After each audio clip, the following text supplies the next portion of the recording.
Alors cette vidéo est la suite de la vidéo Arduino 71. Dans la vidéo précédente, on avait vu le schéma électrique du montage et dans cette vidéo là, on va voir donc le câblage des différents composants sur la platine DC.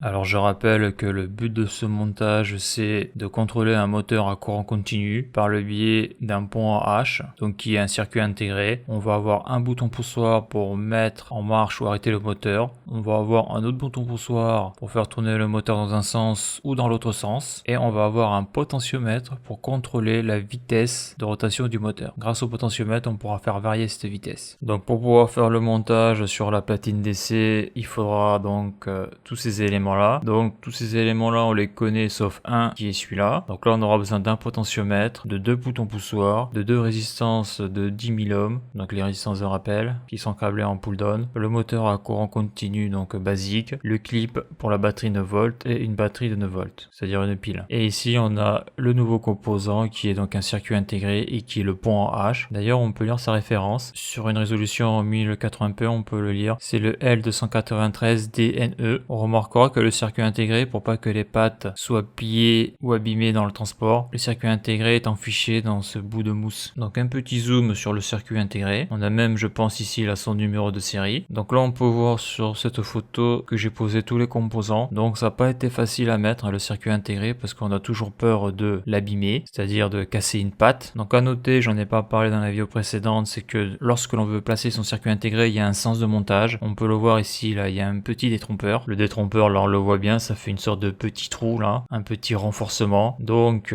pour savoir où est la patte 1, eh ben, il faut regarder donc ce détrompeur. Donc là on a la patte 1, 2, 3, 4, 5, 6, 7, 8, 9, 10, 11, 12, 13, 14, 15, 16. Donc là j'ai modifié donc le symbole du pont H, le L293D, et là j'ai mis en haut là le petit détrompeur, comme ça au moins on peut pas se tromper. Et donc la borne 1 est du côté gauche du détrompeur ici là, donc après on le voit ça va de 1 à 8, après on passe à 9 et on va à 16 en remontant. Donc ici il y a le détrompeur et donc la broche 1 est ici et donc la broche 16 est ici. Donc on voit que je prends toujours l'alimentation de l'Arduino pour la commande que je raccorde sur les deux colonnes moins et plus de la platine DC. Au niveau de l'alimentation du 9 volts, donc je la raccorde de l'autre côté de la platine DC, donc sur les colonnes plus et moins. Donc c'est ce qui va servir à alimenter le moteur. Donc après on voit que j'ai raccordé les deux masses ensemble, les deux moins ensemble avec ce conducteur ici qui va de ici à là. Donc après je vais zoomer un peu sur la breadboard là. Donc on a deux boutons poussoirs, donc le raccordement est classique. On prend le potentiel 5 volts, on l'amène à une patte. Sur l'autre patte, on met un conducteur donc qui va sur la bonne broche. Donc ici c'est le bouton poussoir marche arrêt du moteur qui va sur la broche numéro 5. Et donc après bien sûr on a toujours la résistance de rappel, la résistance qui est câblée en pull down et elle est reliée donc sur le potentiel moins, c'est une résistance de 10 000 ohms. Donc ce bouton poussoir c'est le même câblage que celui-là, sauf que celui-là sa fonction ça va être de pouvoir inverser le sens de rotation du moteur, donc soit il tourne dans le sens horaire, soit il tourne dans le sens anti-horaire. Et donc son conducteur va sur la broche numéro 4.